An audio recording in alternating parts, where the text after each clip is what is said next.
Alors, bonjour, donc dans cette vidéo, on va parler de mais qu'est-ce qu'on fait pendant l'attente des entrées-sorties, donc des I/O, ou plutôt comment attend-on les entrées-sorties, qu'elles soient finies, et donc on va voir une approche efficace. On va commencer par une approche pas efficace, mais on va voir une approche efficace. Alors dans une approche naïve, ici c'est un exemple qui sort du Tannenbaum, en fait, voilà, on imprime une chose à la fois, hein, et en attendant que ça se passe, ben on attend juste que ça se passe. C'est-à-dire, qu'est-ce qu'on va faire?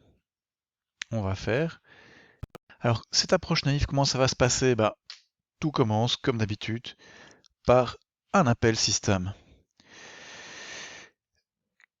Cet appel système va être traité par le driver de lecture, hein, qui va aller voir dans le contrôleur de périphérique, donc au niveau hardware, son statut, voir s'il est prêt. S'il est prêt, eh bien, on écrit la commande de lecture, par exemple, et puis on attend. On attend, on attend, on attend, on attend quoi? On attend que le statut passe à OK. Une fois que le statut est OK, eh ben on copie le caractère suivant, par exemple, enfin, pour faire une lecture, un caractère à la fois, etc. C'est évidemment pas très efficace quand on y pense,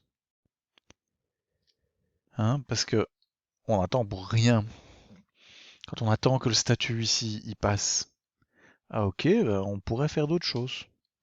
On pourrait exécuter d'autres programmes pendant ce temps-là.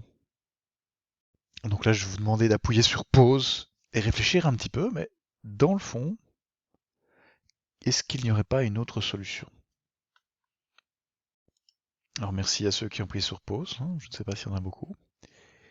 L'autre solution, évidemment, on l'a déjà évoqué, c'est d'attendre une interruption, hein. Donc on va plutôt attendre que le périphérique nous prévienne en faisant une interruption, hein, et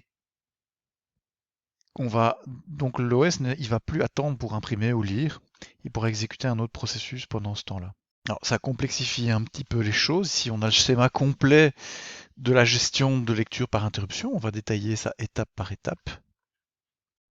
Bon, les premières étapes sont les mêmes, hein. Donc on va d'abord faire un appel système pour aller demander au driver de lecture de traiter ça. Il va nouveau regarder le statut du périphérique. Puis il va aller placer la commande dans les registres du contrôleur.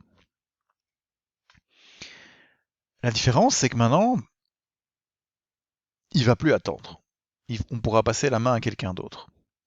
Et donc, on va être interrompu et il faut qu'on enregistre les informations pour pouvoir se rappeler de ce qu'on fait, de ce qu'on était en train de faire. Donc on va enregistrer pour qui était la demande, à quelle adresse il faudra stocker les données, dans ce qu'on appelle le device status table, hein. Bon, ça prend différents noms suivant les OS, mais essentiellement on dit pour quel processus la demande en cours est, pour quel device, quel processus, et où est-ce qu'il faut aller écrire les résultats. Ensuite, bah, on attend, on attend, on attend. Mais on va plus attendre de façon active, comme dans l'exemple précédent, l'approche naïve. Mais après avoir enregistré les informations, et avant l'étape suivante, on passe la main à un autre processus. Pendant ce temps-là, le device, il travaille, et le processeur aussi, il va exécuter un autre processus. Donc ça, c'est la différence importante, c'est qu'on va pouvoir exécuter un autre processus. Et à un moment donné, le device a fini sa lecture, et donc il va interrompre, il va lancer une interruption pour indiquer qu'il a fini. Cette interruption sera capturée par l'OS dans le gestionnaire d'interruption, qui lui-même, il va se demander, mais dans le fond, de quel périphérique ça vient, et donc il va passer la main au gestionnaire de périphérique correspondant, au driver en fait, qui lui-même va se dire, mais dans le fond, pour qui était cette demande? À quel endroit je mette les choses? Donc c'est là qu'on va récupérer les informations. Qui était? qui ont été stockés dans le device status table. Une fois que c'est fait, eh ben, on peut copier les données chez l'utilisateur. Hein, donc on copie les données depuis le périphérique, etc. Et quand on a fini, ben, le processus, il peut passer en ready. Et là, on a fait le tour. On a bien une attente entre les deux, donc on n'attend pas pour rien.